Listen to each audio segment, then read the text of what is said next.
Good evening and welcome. My name is Derek Bass. I am the Director of Institutional Relations here at Tyndale Theological Seminary, and so I'm wanting to welcome everyone here to our fall colloquium. We have as our special and honored presenter this evening Mateusz Wichary of the Warsaw Baptist Theological Seminary in Warsaw, Poland, and the president of the European Baptist Federation. He will be addressing us tonight or this afternoon, What is Science? A Kuyperian Perspective on Scientific Method and Study. I met Mateusz in March of this year at a conference for Eastern and Central European Baptists.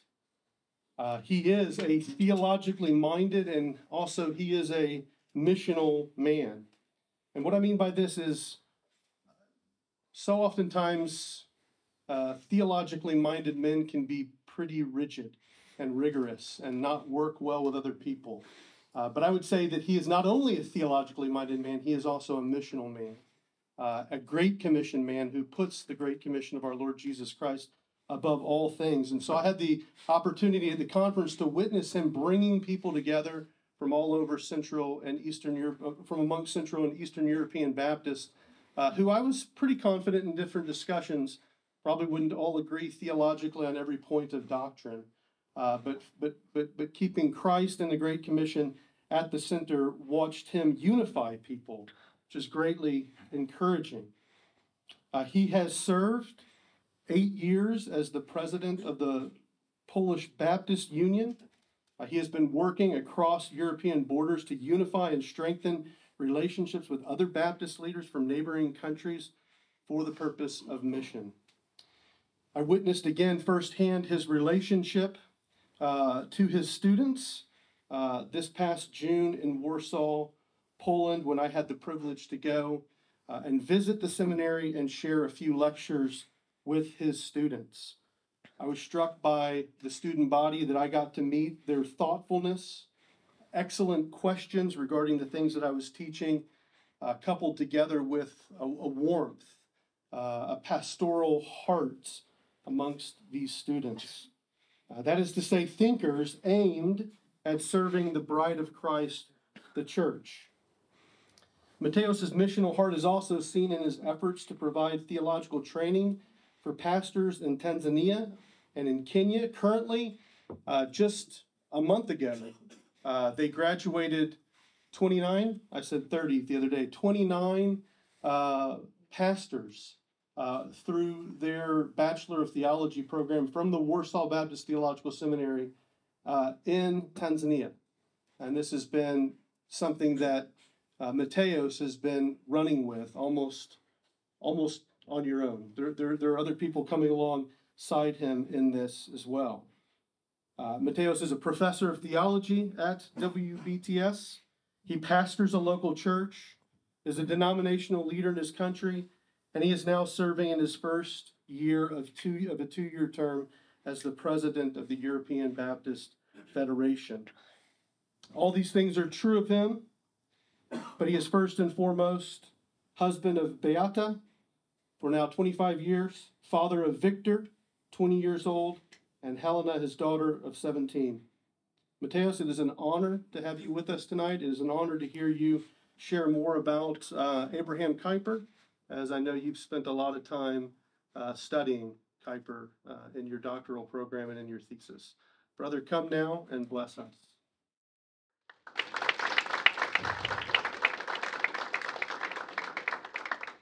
Thank you very much. Thank you again for your warm words of greeting. Thank you again, all of you who were here in the morning yesterday, all of you who are first time, welcome. I'm very happy to be able to share with you about Kuyper. Now I thought about what I can tell to you, and I always try to say something that I'm well informed with, but also something that is on my heart, because I think that's the best connection that I could have, like not just duly saying something, but actually saying something that is important for me. And I thought about this question about science. I know maybe in theological context, question about science is not so urgent as maybe in broader perspective of university. But I would still assume many of you who are pursuing your programs, master, maybe later PhDs, maybe having some educational programs, projects, or maybe some of you would be leaders of some seminaries in your countries. I still feel like it could be a challenging word for you and also encouraging word for you. I think those two things relate usually strongly one to another. Both encouragement to stay faithful, both encouragement not to fear, but also a challenge, because of course we easily could be impacted by those feelings, those I would say at the end faults of our souls. So, what is your definition of science? I know it's probably not the first question that you wake up with every morning, but I'm pretty sure you have some definition of science. What makes cognitive effort truly scientific? What contributes to it?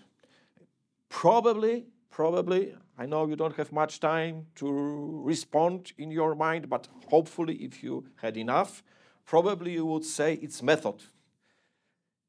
But the question is how to define scientific method, and who is to define it for us? Another question that is related to it: who is a scholar?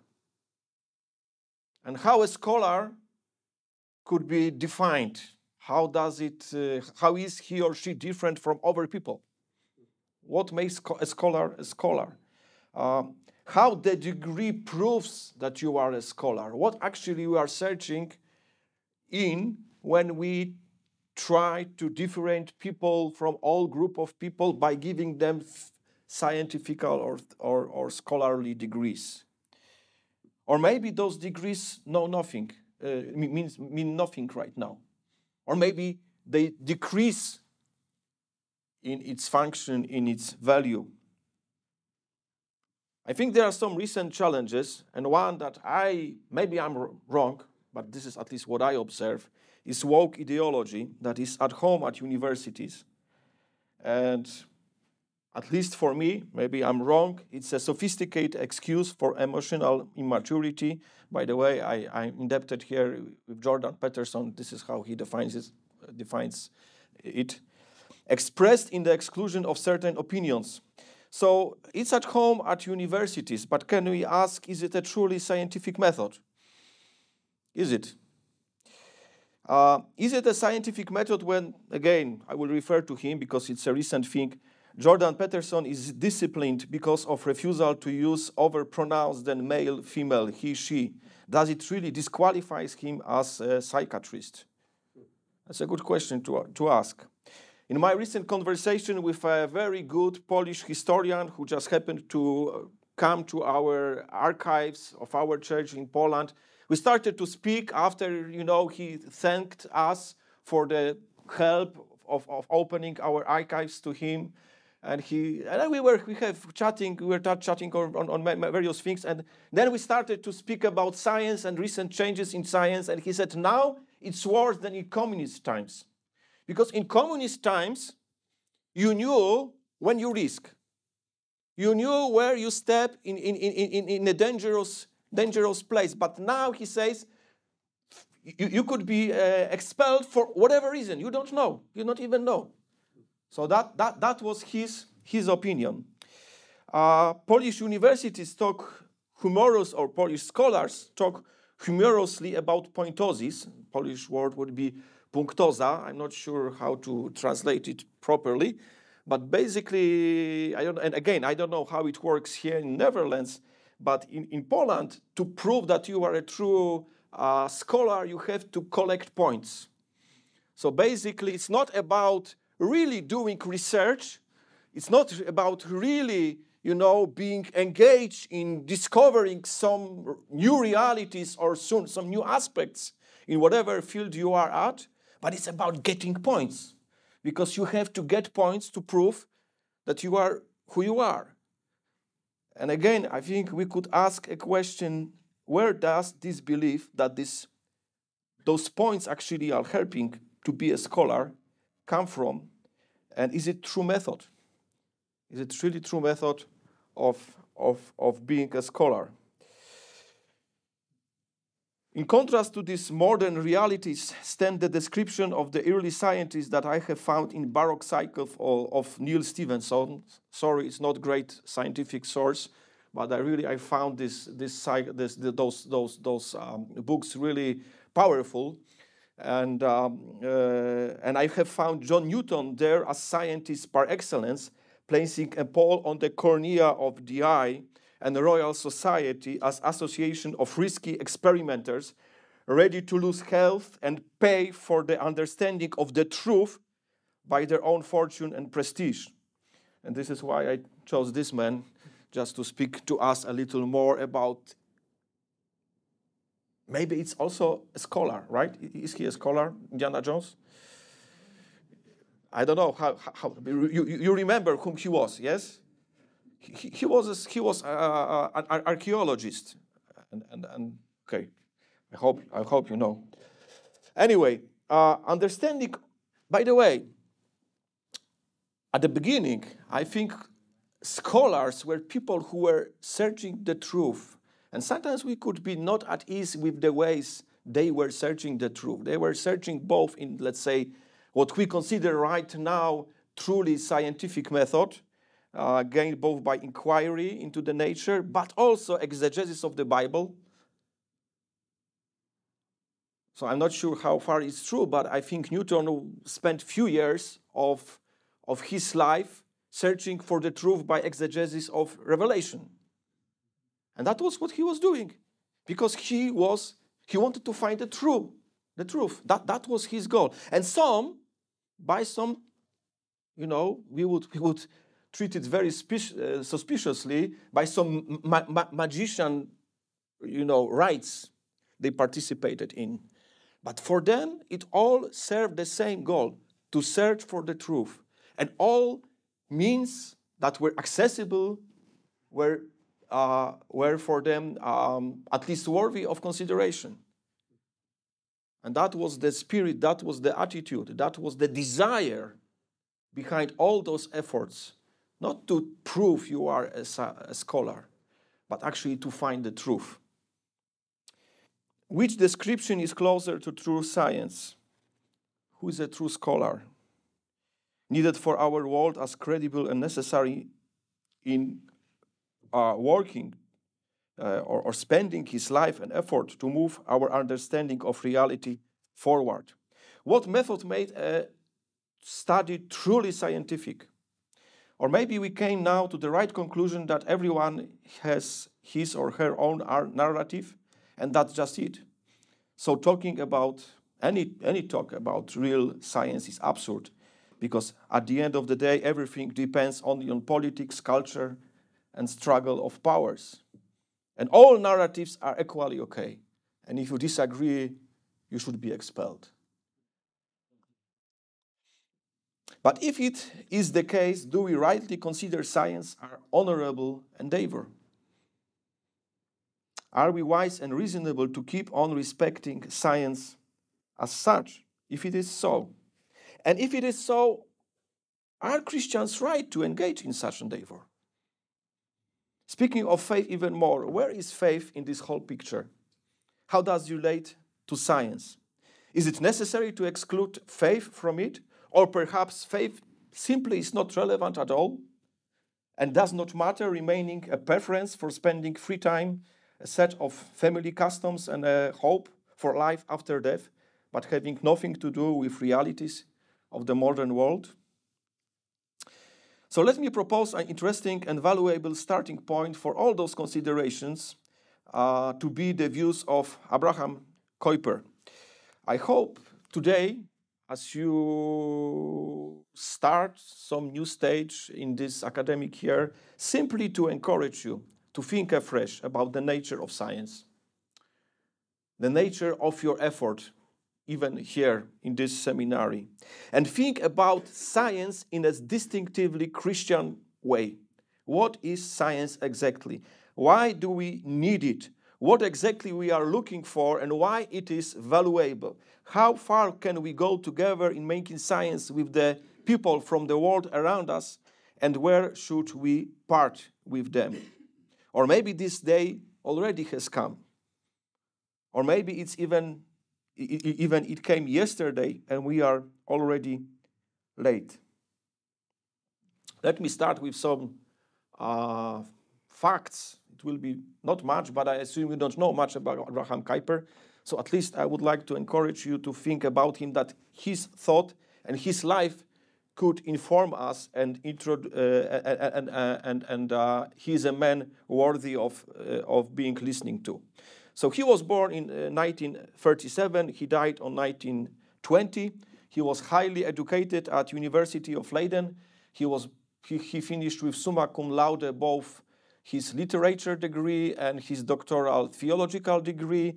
He had two very important publications as a young theologian. One was on John Alasko, whom I know as Jan Łaski, because he was the only Polish reformer, but he reformed Emden, not Poland. That's another issue. When he went back to Poland to reform Poland, he passed away for whatever reason. And the other paper of Kuyper that gave him fame even as a young scholar was some consideration of the church law in Reformed Church. Then he became Reformed pastor, and then also what I call conversion experience. So certainly he was a believer before, but it was touch of grace. He describes it in various ways, but it was a turning point for him spiritually during the time when he became eventually a Reformed pastor. That's probably a good moment to be converted. Anyway, then in 1872 he found daily newspaper The Standard, and he will write editorial to this newspaper for all his life. And I even have found an anecdote that he wrote editorial to The Standard few days after his death, because he preferred beforehand few of those editorials. So he even spoke after his death in this newspaper. And in 1873, he first time became a member of Parliament, Dutch Parliament. I think he moved from Eerste Kamer to the second.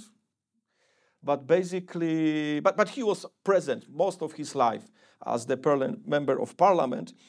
And then in 1879, he founded an anti-revolutionary party.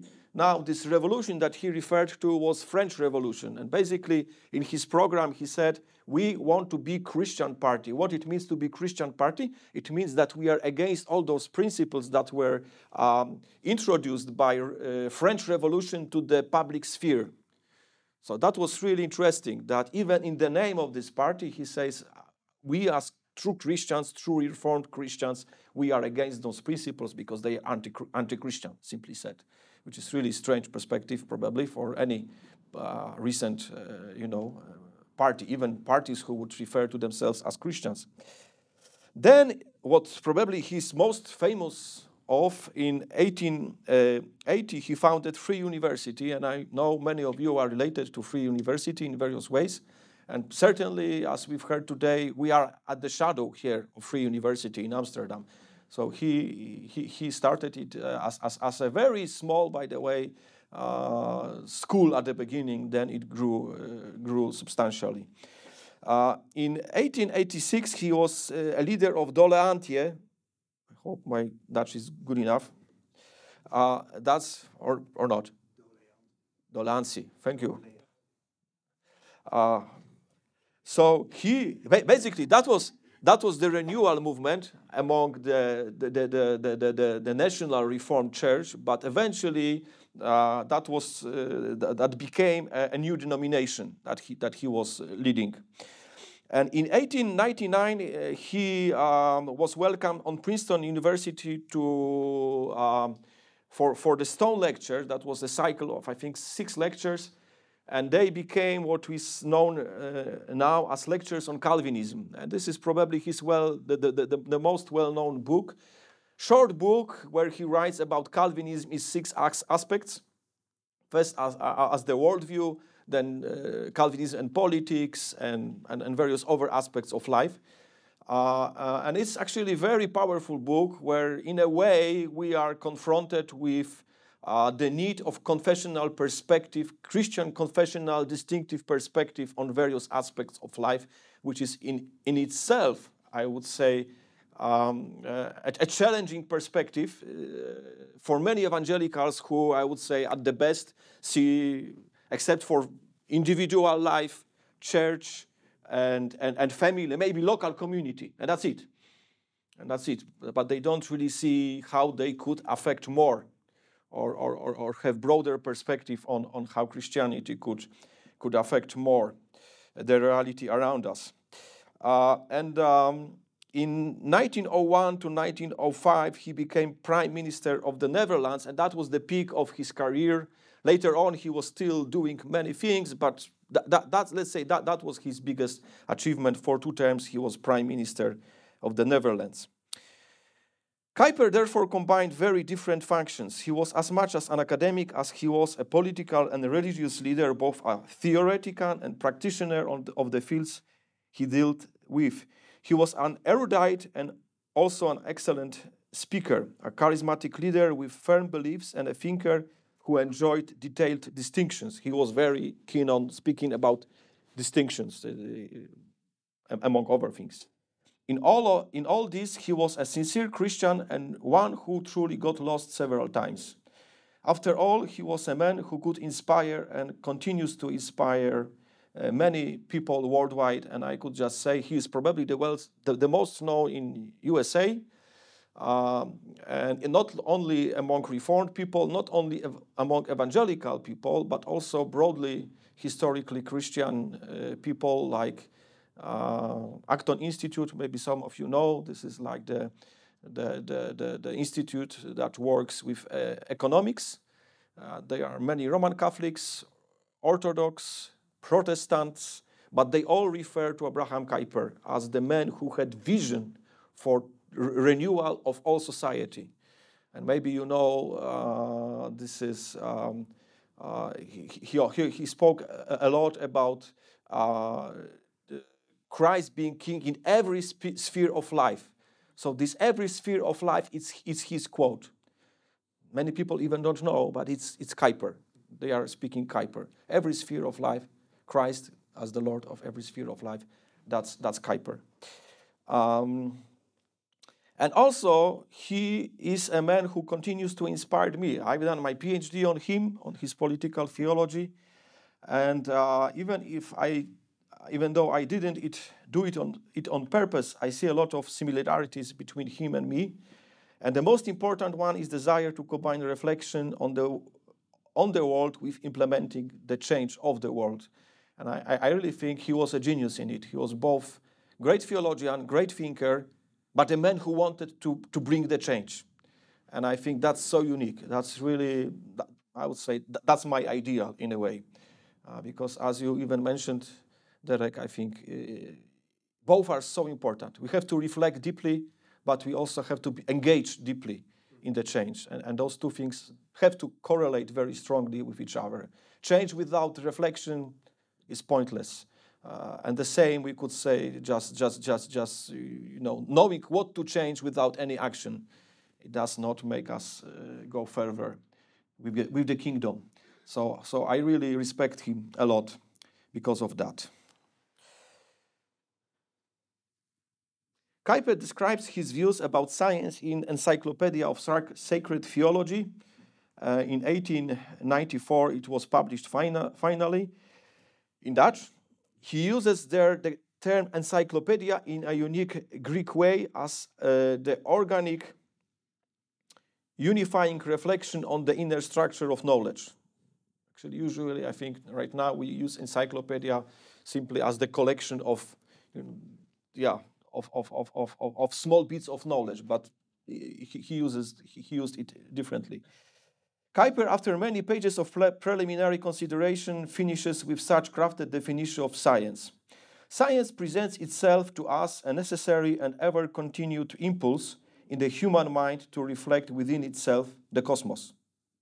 plastically as to its elements and to think it through logically as to its relations, always with the understanding that the human mind is capable of this by reason of its organic affinity to its subject. Let me make this definition a starting point for further considerations. I try to explain bit after bit with my best understanding of Kuyper thought. So what is science according to Kuyper? Well, first, science presents itself. This is what he says. Science presents itself. So science is the discovery of pre-existing natural, he likes to say the word organic, connections in the reality that is to be found and properly named. In other words, order exists before we approach it. And I think it's a very important statement. It protects us against arbitrarily introducing order, imposing order, which is not looking for existing collections in reality, but rather creates them in accordance with our biased, sometimes unverified, and also sometimes ideological assumptions. And let me refer to my tradition, Polish tradition. Stalin once said that if the facts contradict communism, so much the worse for the facts. Unfortunately, today's science, not believing in the existing order of the universe, follow this observation. And I think we as Christians should have very different perspective on it. Science presents itself as necessary and ever-continued impulse in the human mind to reflect within itself the cosmos. That's a long part of his definition, and I will try to reflect on it step by step in shorter bits. So first, science is necessary and ever-continued impulse. In other words, it is innate. It is rooted in our nature. It's a process of becoming and maturing as men, or it's related to this process of our growing and maturing. It is not our decision, but rather foremost, it's God-given nature to us that we should follow in our obedience, in our process of maturing. This makes the creation of science something organic. That is an innate process that can be opposed, but not in a different way than by opposing one's own human nature. This also proves the assumption that man cannot invent himself according to his own guidelines. That is a reality that belongs to the system, which must be known and, having been recognized, surrender to what is healthy and accurate in it. It seems that those intuitions are today disregarded in the name of the unrestrained freedom of man, which, at least in the social sciences, is presented as unrestrained and the result purely of the will itself. Next part of this definition, science is an impulse in human mind. Kuyper speaks here not only about one or two people, but ideally, that would be his model, of the consciousness of humanity as such. And let me now quote him. He says, the subject of science cannot be this man nor that, but must be mankind at large, or if you please, the human consciousness. I really like this, human consciousness. That's somehow, that's a big project, isn't it? Reflect what we've achieved, reflect what we've reflect on, what we've discovered. I think that's a big picture. The subject of science is not given individual in a given period of time, but thinking man in the course of centuries. Again, very, very big picture. Another quote, an atomistic science offends the mind's sense of unity. And one more, the fragmentation of knowledge had led irresistibly to a loss of the unity of truth. This one mind is the unity of the human community that knows the world. In reality, it is an ideal that cannot be reached like perfect sanctification in our recent stage of redemptive history. But this in no way makes it less suitable for implementation.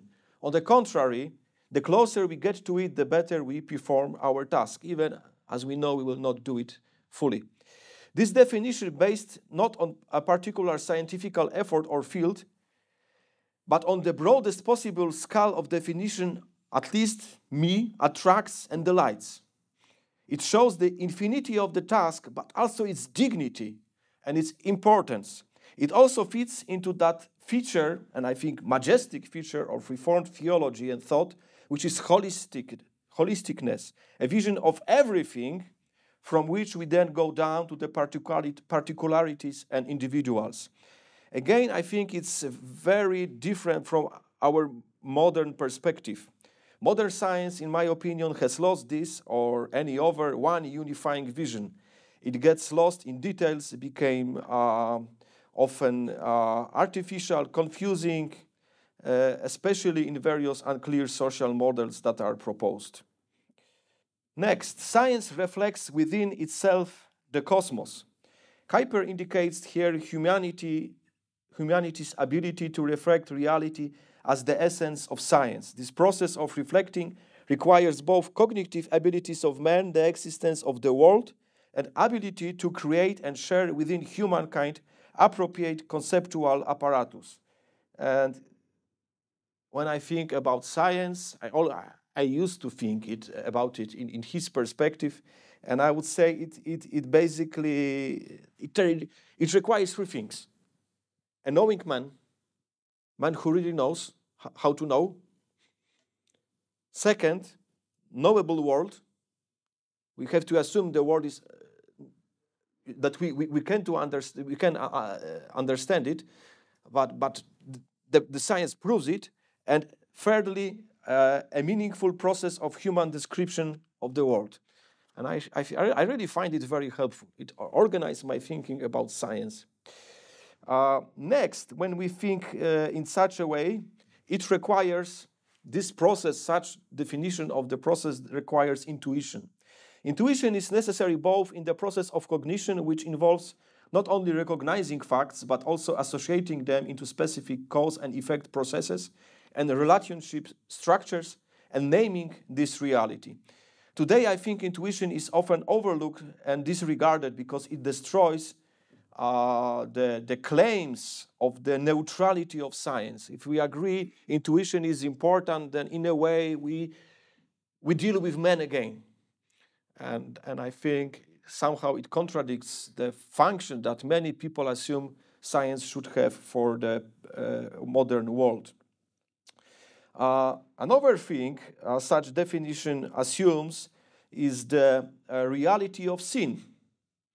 Kuyper says there is a pathological dimension to the study of science. He says we need to bring to the light the imperfection in the functioning of every science.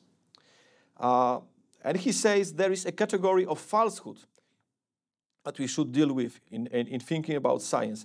But there is also a category of unintentional error. But there is also self-deception, especially in relation to knowledge about oneself, which is very important in theological and scientific disciplines. Then imagination. In one it's too weak, in the other it's too strong. Scientists are also subject to harmful external influences that destroy their understanding of reality. The desires present in person influence assessment of the motivation and reasons present in others. Sin also destroys relationships, making it difficult to properly evaluate patterns in the social sciences. That's still not all. Kuyper says the human perception of the world due to selfishness is caused by many personal benefits that destroy its actual image. This may be various national, professional, religious, ideological, we could say today, biases. Sin has also had a detrimental effect on the clarity and sharpness of our thinking, which makes us eager to reach wrong conclusions. Finally, sin, which is the denial of love for others, creates indifference in us that makes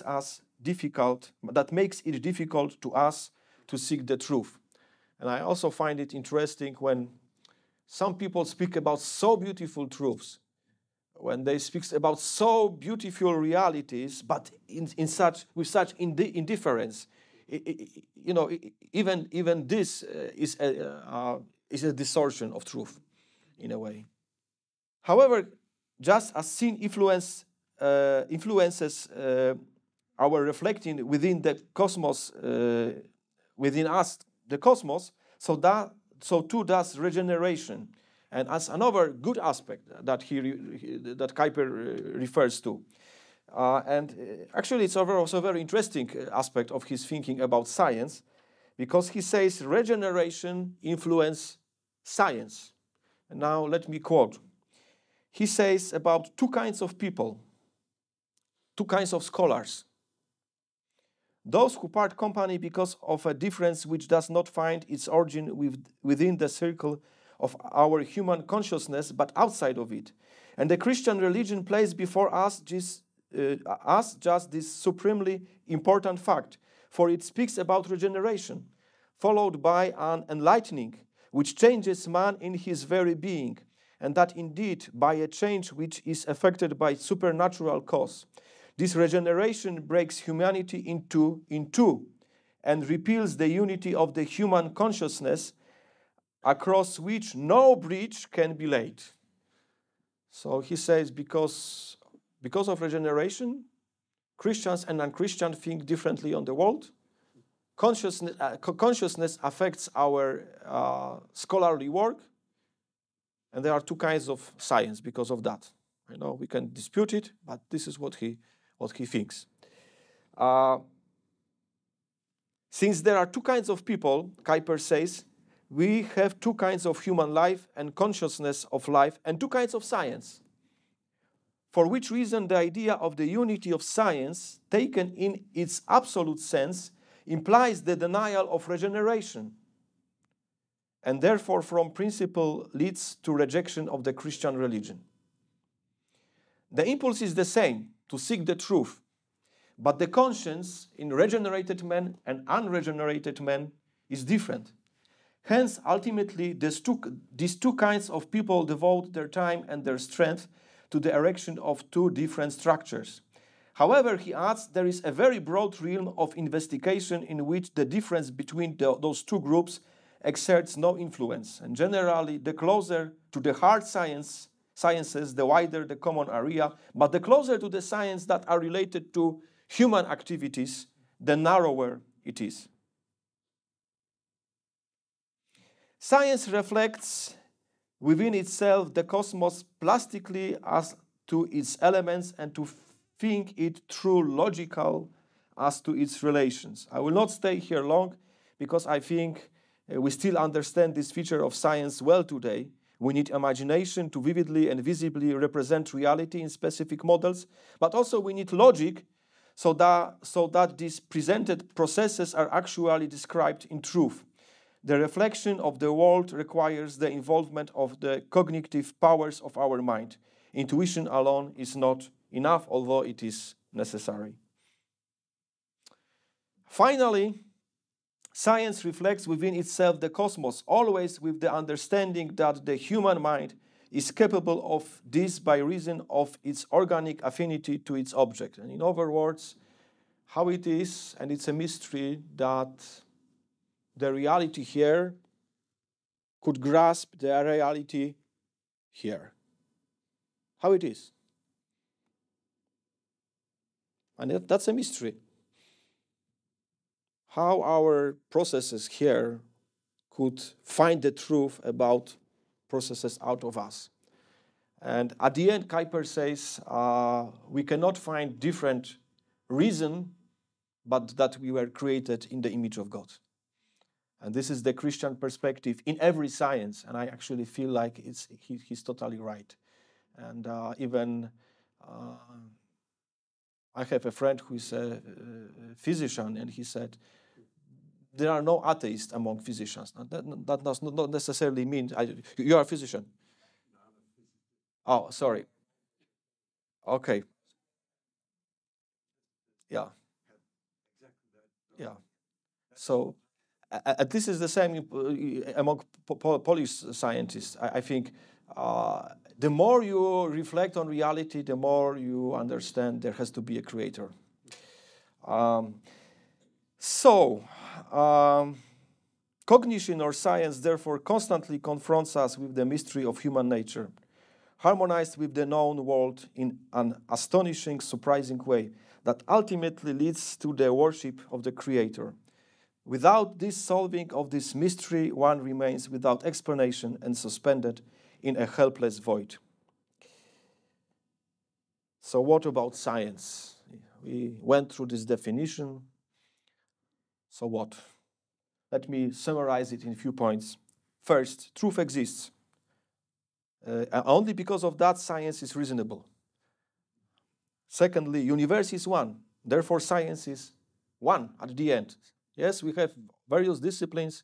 That's good. But science is one because university is one. Creator is one.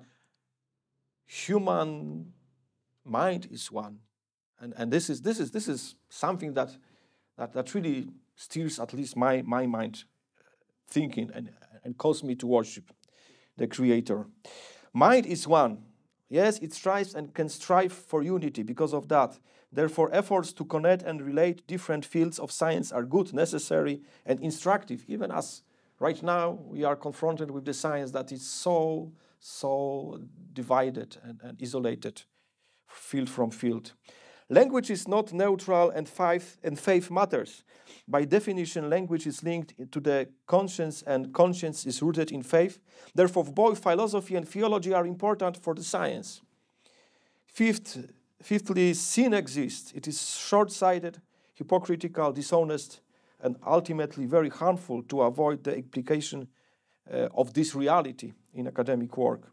Sixthly, it's worth being amazed by a great vision. And science has the right to be such a vision for us. And seventhly, we should appreciate both intuition, imagination, and logic. And finally, my final point, mystery is good. It is inevitable in science and teaches us humility, but also causes us to worship the Creator. And finally, let me point out some practical implications for Christian scholars or Christian scientists.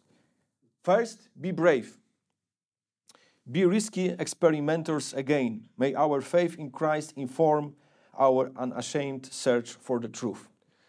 Really, I would dream about Christians being the craziest, the wildest scholars in the world.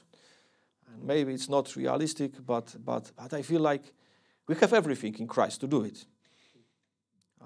We could have the vision, we have the capacities, and we don't have to be afraid. We could just explore and be amazed at what we discover.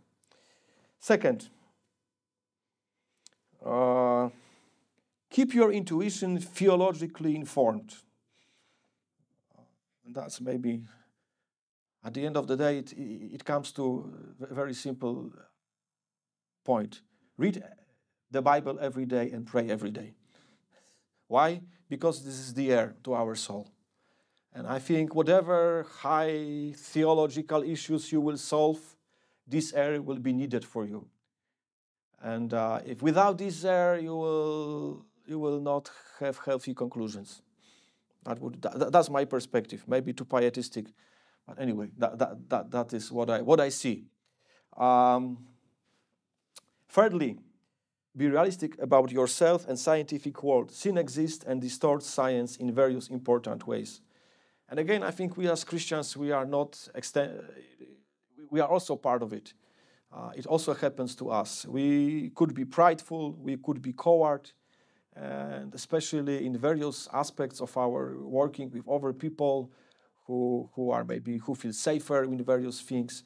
But let us be realistic about it. Let us pray about it, and let us fight with it as much as we can. Fourthly, form Christian societies and projects. I like very much the definition of synergy. The definition of synergy is that 1 + 1 = 3. And this is very good definition. Once we work together, we can accomplish more. And sometimes it's really sad to look at Christian world. We are so diverse. we are so isolated from each other, and this is why so often we lose our fights. And when we are together, we help each other. We could really do so many things, so many powerful projects, also in the field of science and education. Fifthly, where needed, create new scientific language. Without proper terms, truth cannot be communicated. I feel like the language that are used, at least at some fields, it's so highly ideologized that basically we cannot even express our faith in it. And I think sometimes maybe we have to restructure it. Maybe we have to think about the words we are using, and I find it so interesting. Like I'm working in Tanzania, and in Swahili there are so many words that they are Christian or at least theistic.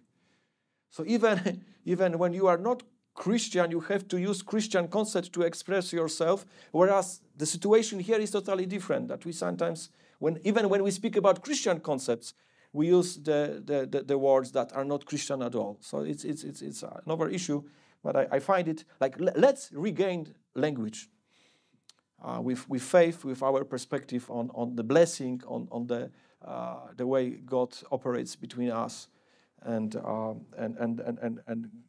governs the processes of this world. Sixthly, create new Christian institutions, educational institutions, especially in majority world. This is the picture that is very dear to me. About 2 months ago, I've been in Tanzania, in Geita. We graduated 29 new bachelors of theology.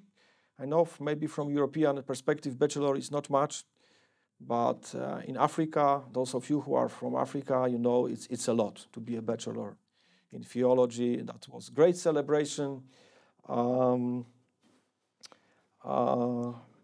as I think about history, let me just maybe reflect on it. I think that's the world that will lead the rest of the world. That is the future Christianity. That's the future world of kingdom.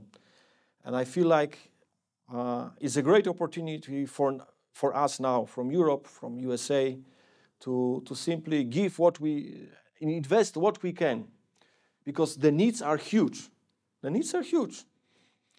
In Tanzania is the country where they don't know English, so it's really most of my students are pastors of very big churches, and they have very basic theological education and sometimes no education. So I would say create new Christian educational institutions. That's what we can do. And this is how we could influence the world to come. So finally, what kind of scholar do you want to be? What kind of science do you want to create? What opus as a scientist you want to create? I invite you to participate with Kuyper, with your faith, hope, and admiration to our Creator, in effort to pursue science as it presents itself to us, a necessary and ever-continued impulse in the human mind to reflect within itself the cosmos, plastically as to its elements, and to think it through logically as to its relations, always with the understanding that the human mind is capable of this by reason of its organic affinity to its object. And may the Lord give you wisdom, courage, skills, faithfulness, and humbleness to achieve it. Thank you very much.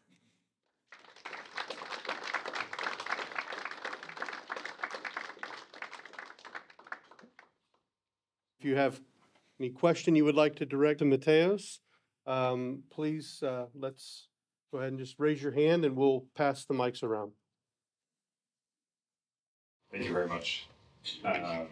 Would you mind commenting a little bit more on the category of intuition in science that Kuyper has? Because as you said, this is a very contested category today. Yes. Well, I think Kuyper respected intuition very much, and he was speaking a lot about organic vision of everything in a way. So and I think what he meant was that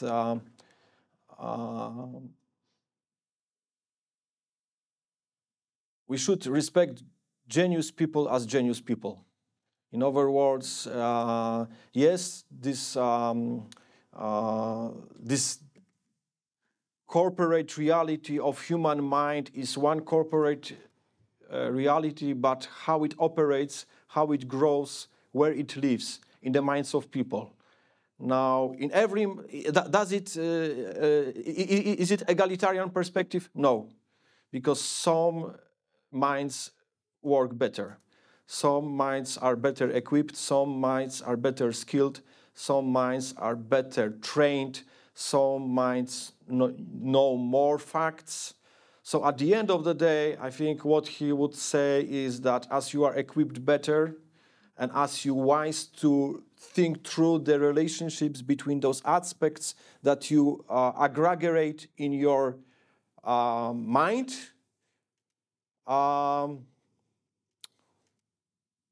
well, you still need skill to relate them well, and that's the intuition. So that's a gift. That's maybe also a technique in a way. But at the end of the day, it takes a great mind to create a great hypothesis. Thank you.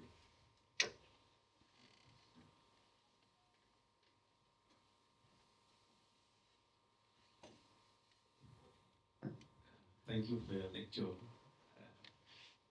Certain aspects of Kuyper's history remind me of a former moderator of our church who was an ordained pastor, a politician, and a traditional ruler. Those of you who come from Africa, I know what traditional ruler means. Somebody who has to officiate during traditional cultic rituals. And he's a pastor and a politician. I would wish that you connect Kuyper as a reformed pastor and Kuyper, the very Kuyper, as the Prime Minister of Netherlands, and how these two function in his life, and how that can help ministry in Netherlands in our present time. No, I think probably some Dutch people would be better than me because I studied what he did as a prime minister. I know he had Boer War during his time, and that was a challenge. I know also he tried, basically Kuyper, when he was thinking about politics, he had three main concepts. One is the antithesis. So this is what he said, that there are two kinds of people, Christians and non-Christians. And we cannot really, and we have to keep this distinction, because if we don't, then we actually fail to recognize the work of grace in our souls. So that's the one thing. But the other thing he referred to was common grace. And common grace basically is another grace that God gives to unredeemed people to keep this world alive, to keep this world growing and not being corrupted as much as it can. And he said because of the common grace, we can cooperate with people who are not Christians pretty well, even as we disagree. And then at the end he said there is sphere sovereignty, where we all aspects of life have to be managed by people who relate to this aspect and who are expert in this aspect, because the intuition works in them better and they are better skilled in this aspect of reality. So speaking to Kuyper, from my understanding, with this great theory of his political activity, at the end of the day, I don't find anything that would be distinctively Christian in what he did. Simply said. I don't know. Maybe there was something, but I cannot find it. yes, what he did, he established a free university because he felt like science has to be free, and what he meant is that actually we should be scholars in distinctively Christian way. And I really like this idea, and I would be so happy because I don't believe in neutrality of science. I'm pretty well. But anyway, so I would say he was great as the maybe reformer of the education, but I'm not sure if he was actually very distinctive as a Christian prime minister. But one thing that really I think he succeeded, at least in all of his Christian political career, it was to introduce the principles of Christianity into public debate. And that is in itself a huge thing, because his vision was that you are Christian everywhere. You are Christian everywhere. So if you go to politics, Christianity informs the way you are.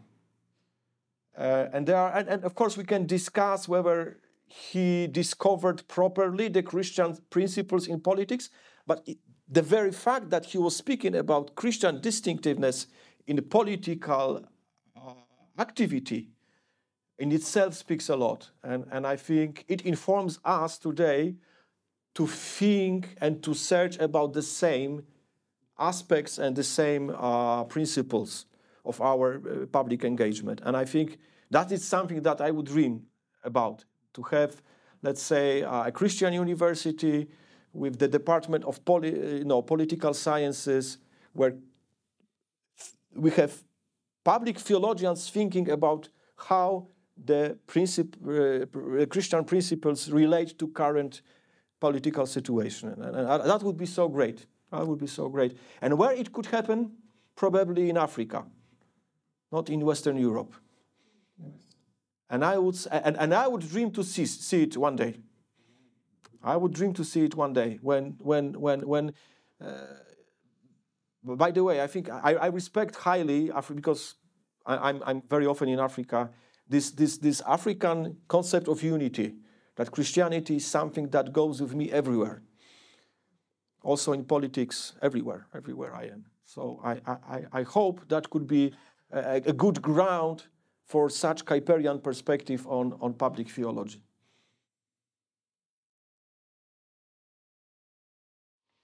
In reference to the rise of science in the 16th and 17th century, C.S. Lewis says men became scientific because they believe in a law in nature.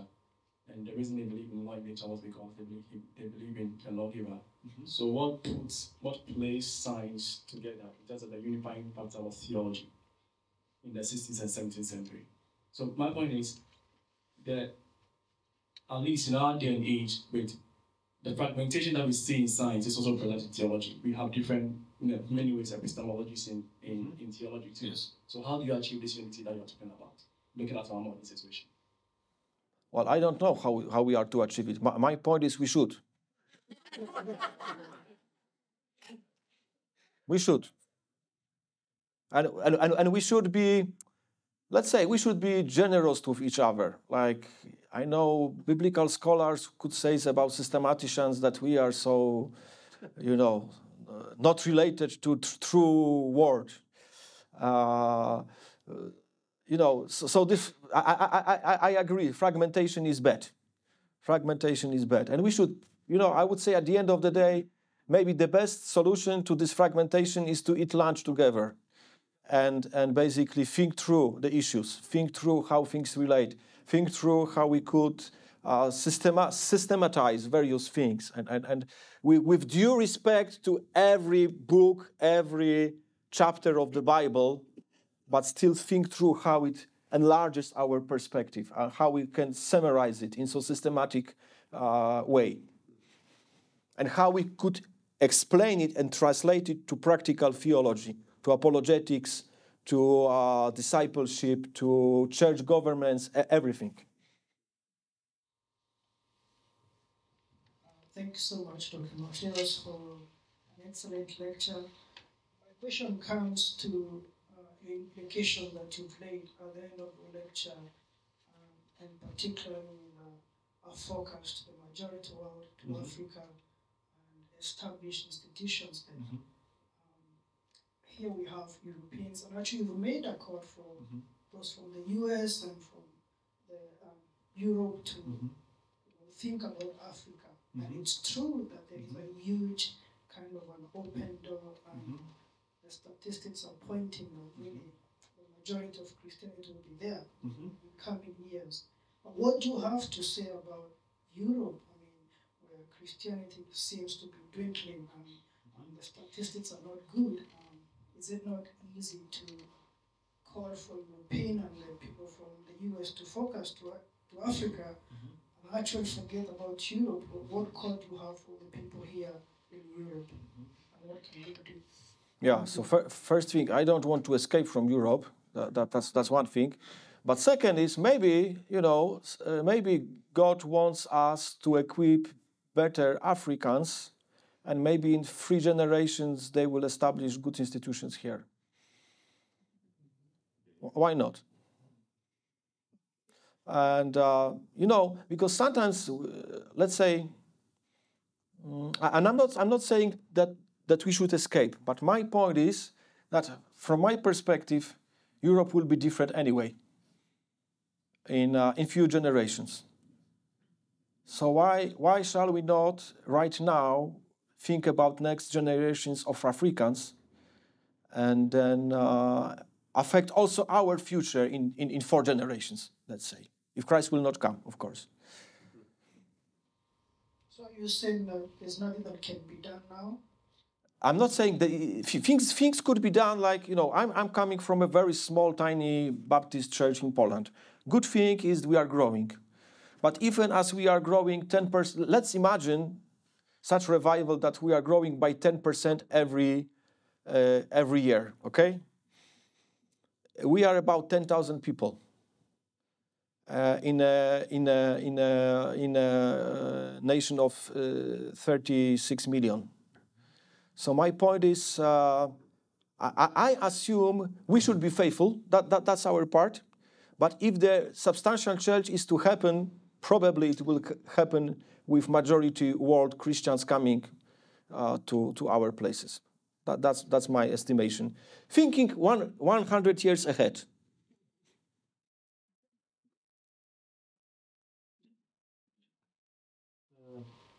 Okay, thank you for the presentation. My question is, nowadays science tend to go in extreme about some views, and science somehow now requires everything to be proved. I think that's where religion and science become a different issue. So how do we reconcile these two things? Because now when we see in Europe, science is like now a religion kind of thing.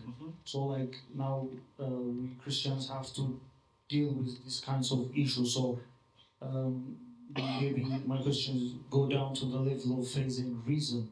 So if science is like requiring everything to be proven, and if it's not proven, if it's false, how can we deal with science and religion? Because I don't think everything should be proved in religion.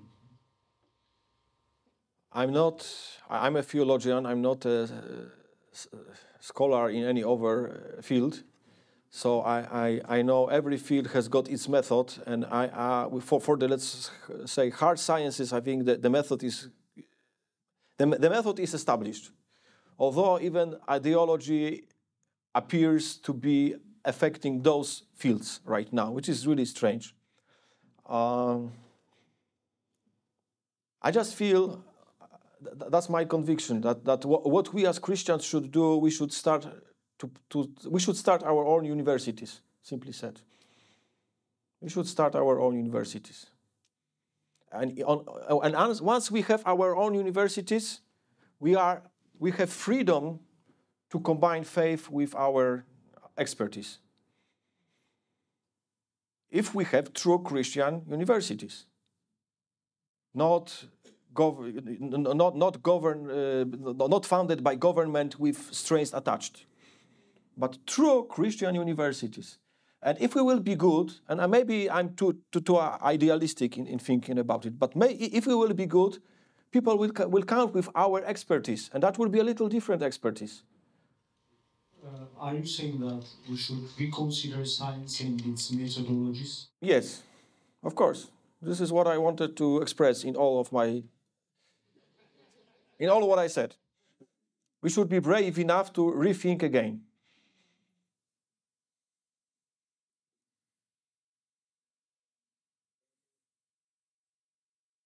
Thank you very much for your lecture. My question is,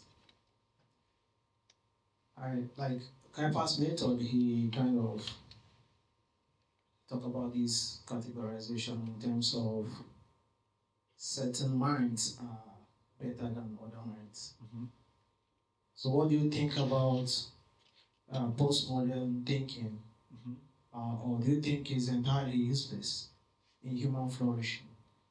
Thinking that certain minds may be very good in this area in terms of scientific categorization and philosophy, but may be very good in some other area.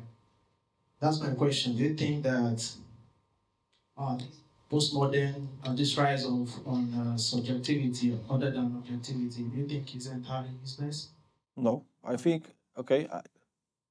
Yeah, that's one. And in relation to that, you spoke about Africa, and maybe the second question will depend on the answer you gave to the first one. Sure. So basically what I believe there is huge heritage that it should be transferred to the majority world. And that's the heritage of the science of 2000 years of even starting with philosophy in Greek. And once this heritage will be transferred, I think our job is done. Like European guys' job is done. And I'm pretty sure Africa or Asia or Latin America will be doing really good. So speaking about postmodernism, I think postmodernism is really good in showing that diversity is good. Diversity is good.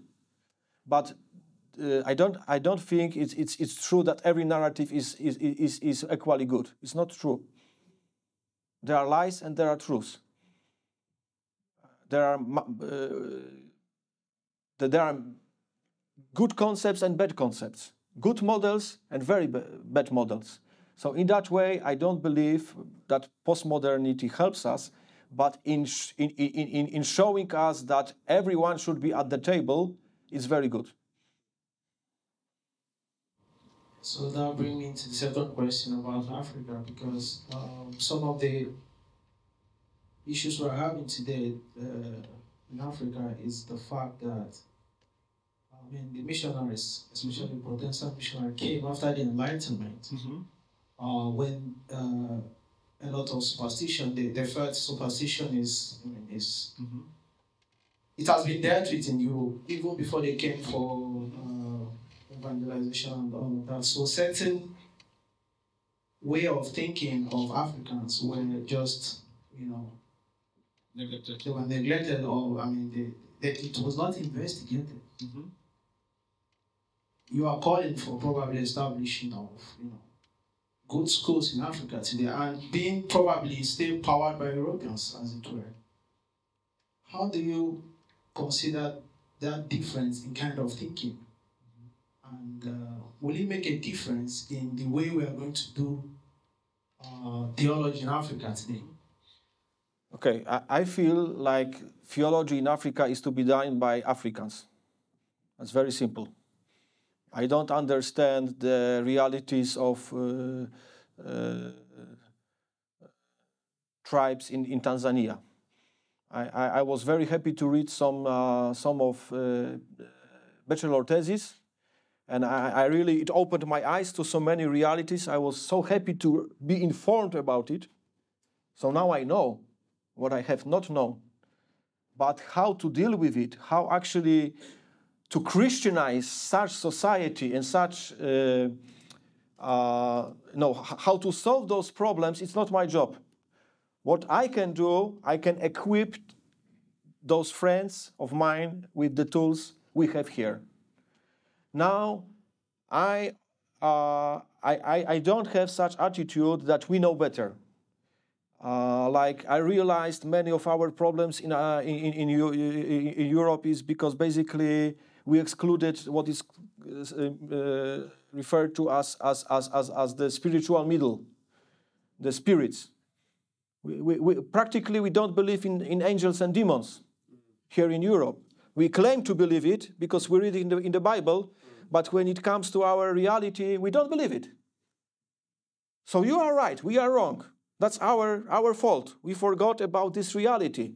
And whatever, we can like, when I speak with pastors from Tanzania, they ask me how we cast demons, and I have to say we don't.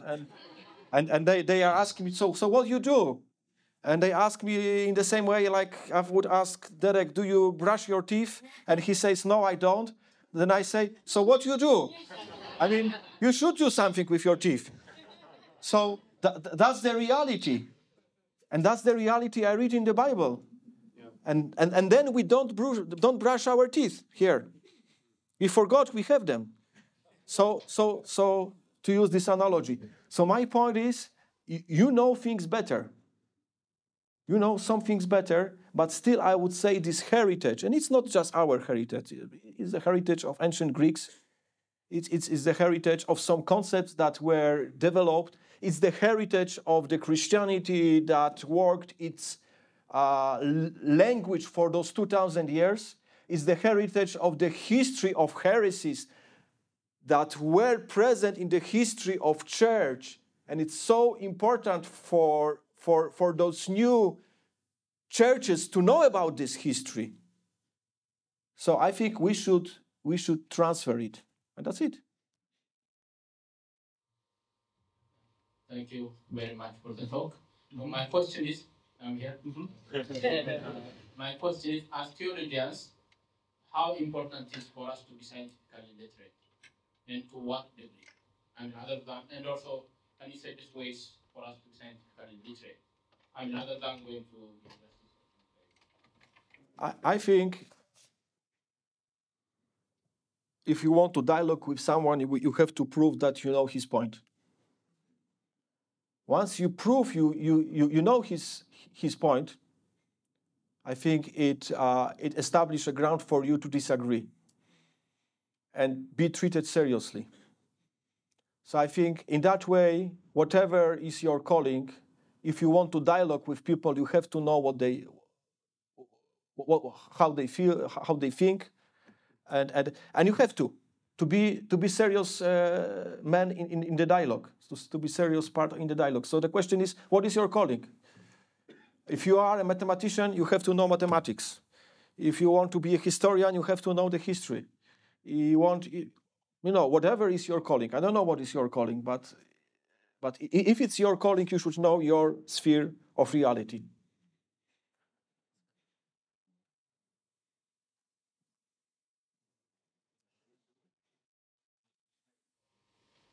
I have two questions related to your lecture. One concerns the integration of faith and life, human life, especially as it pertains politics. So how do we do that while still maintaining the distinction of state and church? So there is a boundary where these are two different entities aimed at two different purposes, and they accomplish that in different ways. So how do we integrate faith and, say, politics without mixing those two? So if I could, will you remember your second question? Yes. Okay, so first question, I think I will not answer you, because this is huge field of the public theology. But I would simply say, how you know what is the duty of the family and what is the duty of the church? You know it, right? Yes. So it's the same. We have to know it. What is the duty of the government? What is the duty of the church? What is the duty of the family? And at the end of the day, we create one Christian reality. So the Christian reality is one, but the institutions could vary. And that's it. And we have to discuss it. I will not go into details. We just have to assume government is one institution, family is another institution, church is third one. Okay? Yes, thank you. Now the second question relates to, it seems there's a lot of talk of Africa and South America being where Christianity will come from next. But I'm a little skeptical. Okay. Reason being, is it a little naive that, at least in Africa, with the exception of some places in the north and Ethiopia, say, Christianity in most places has only been in Africa for about 100 years, which doesn't allow for a lot of maturation. I mean, for example, Christianity had been in Europe for 1,000 years before it goes to other places. So how do we, is it a little bit too optimistic to say that's where Christianity will come from? Especially now that because of the decay in the West, most Africans are becoming Pan-African and rejecting everything from the West, including Christianity, and resulting to going back to traditional worship.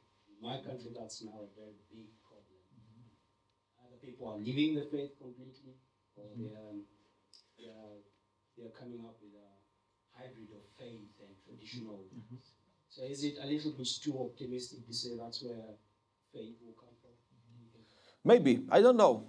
I'm not a prophet. I would be happy to be. Or maybe not, because it's probably more responsibility than I could imagine. But anyway, I feel like, in my country, I'm from Poland, the baptism of our first king was 966. So it's over 1,000 years of history of Christianity being present among Poles.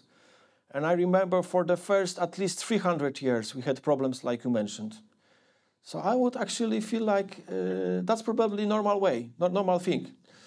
But so I'm not saying that we should not help change this situation, but my point is, yes, we will experience it. Yes, we will experience it. But still, shall it stop us from investing to change it? No. No. And one more thing is, I think the Christianity that will mature in Africa will be different than the one that matured in Europe, which is probably good. Probably good. And maybe the Christianity that will mature in Asia, I have strong conviction that China will become Christian. I cannot prove it. But I have such conviction. Maybe it will take 100 years. That's okay, And again, Chinese Christianity probably will be different than African Christianity. And again, if Christ will not come soon, the reality after 300 years or 400 years could be so different. So different. And I could imagine, having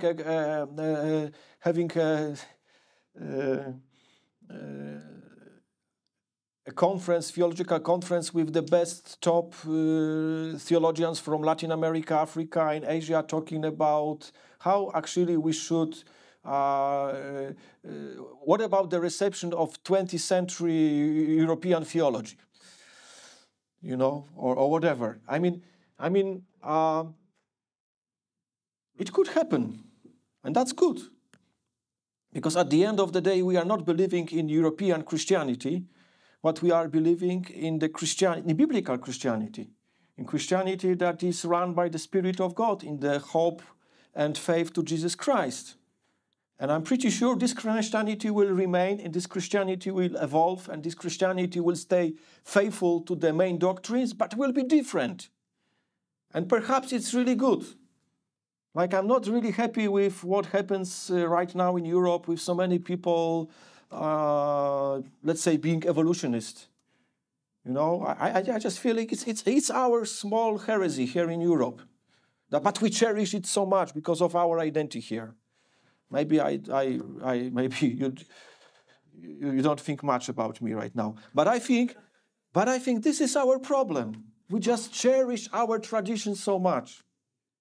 We cling to it so much. And whatever is the truth about the beginnings of the creation of man, I don't think Bible speaks about evolution. That's very simple. And yet we have so many problems with it here in Europe. Like African people have problems with going to shaman. This is the same scale, I would say. Nothing more noble with our problems than African problems.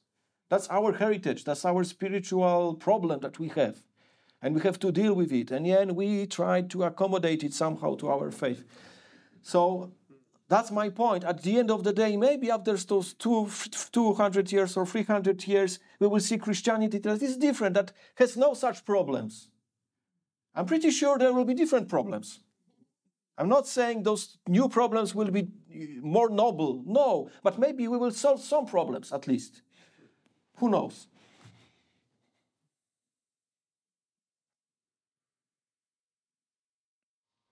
I'm going to buy it. Speaking about evolution, and you mentioned Kuyper thinks the world is knowable. Mm-hmm. That we can know the world, that Mm-hmm. it's an object we can access. Mm-hmm. And he also thinks that we can do so because we are created in the image of God. Mm-hmm. Now, as it turns out, most scientists today who are created in the image of God think that evolution did indeed happen. Yes. Through scientific method. Would Kuyper say, or would you say, that a Christian makes for a better scientist because of redemption? Is there like a super addendum of knowledge or a way of pertaining to knowledge? And if not, why then is it that people can have wrong assumptions about the world?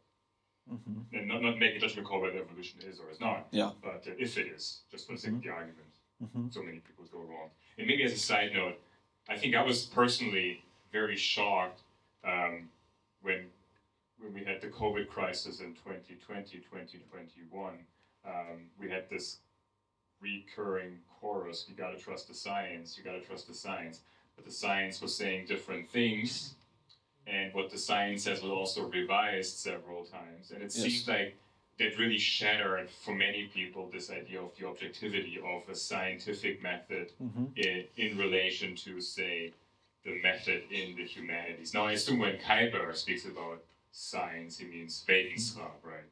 So kind of humanities and science together, but that's a different question. I think Kuyper would not say that simply being Christian makes you a better scholar. But being Christian equips you to be a better scholar. Why? Because being a Christian equips you in some concepts that will be helpful for your practice of being a scholar. Like doctrine of sin. Being a Christian empowers you to include sin in your method. And so not everything that is should be, especially when you speak about sciences that relate to the condition of man. So I think Christianity, because of that, Christianity gives you better equipment to treat the reality of man.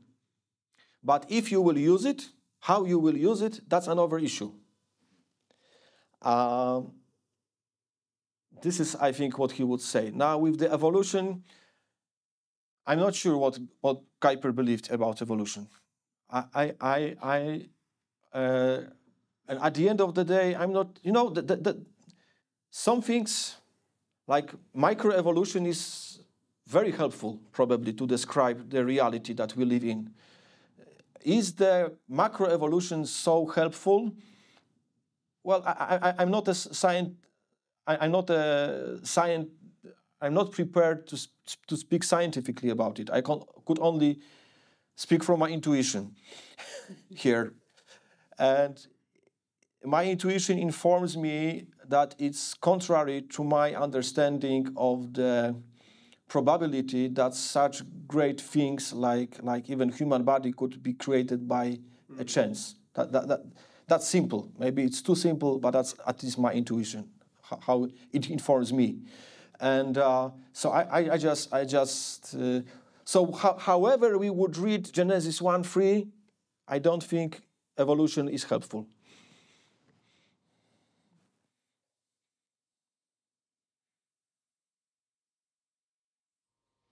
I have a question over here. Yes. Okay. Oh, sorry. Yeah. Someone. Okay. Mm-hmm. Thank you for the lecture and the response that you have given. So I just would like to pick your mind on the benediction option. I've overheard some conversations about that. Mm-hmm. Yeah, I think it's very good strategy. And this is what we should do, for sure. Can you explain what that is? Okay, so basically it's like basically what Rod Dreher proposed, yes? Is Rod Dreher. Yeah. He's saying that we should, in a way, like condense, like to a seed, our Christianity and keep it through the Dark Ages until the light will be on again. And I think in some places that's probably the best strategy. But we should have broader perspective. As I said, I don't think in Tanzania Benedict option is anything helpful, because this is still the world that we could affect much more with Christian principles. It's open.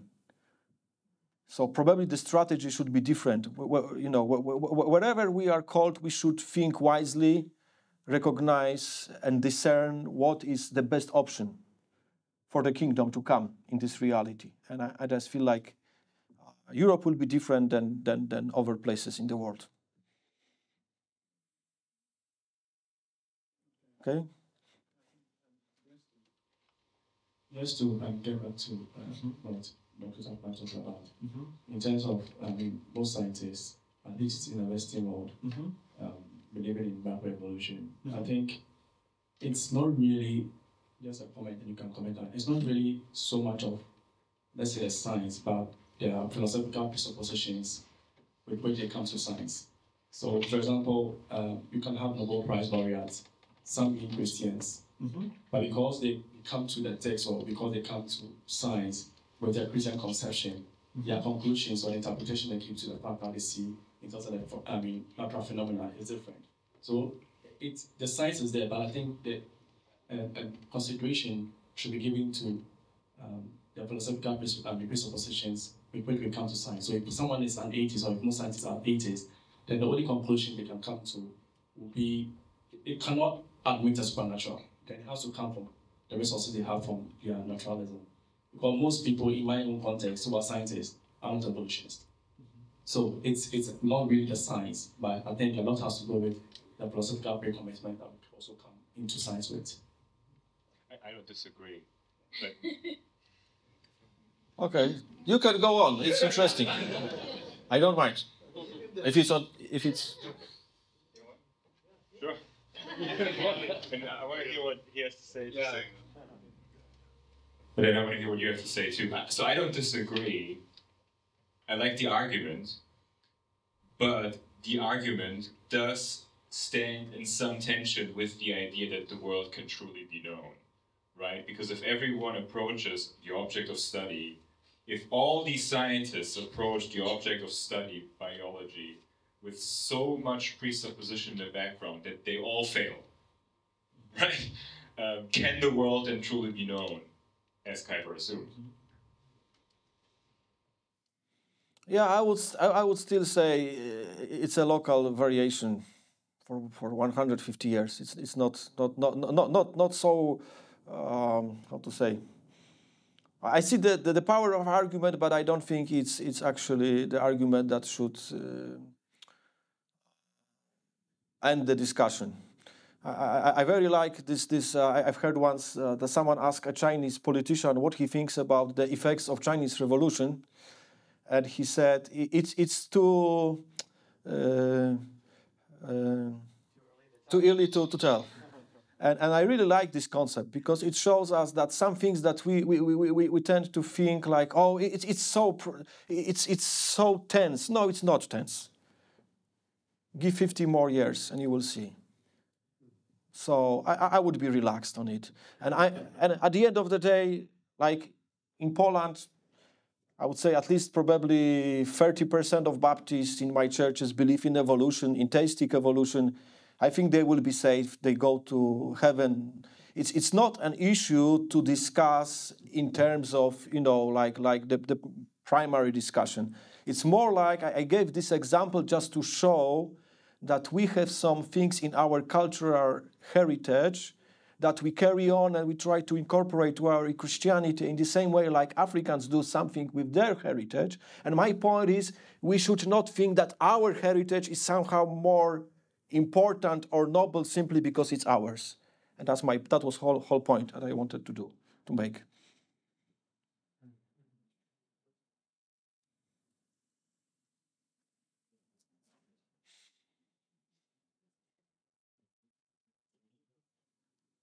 That's it, probably. Okay, thank you very much.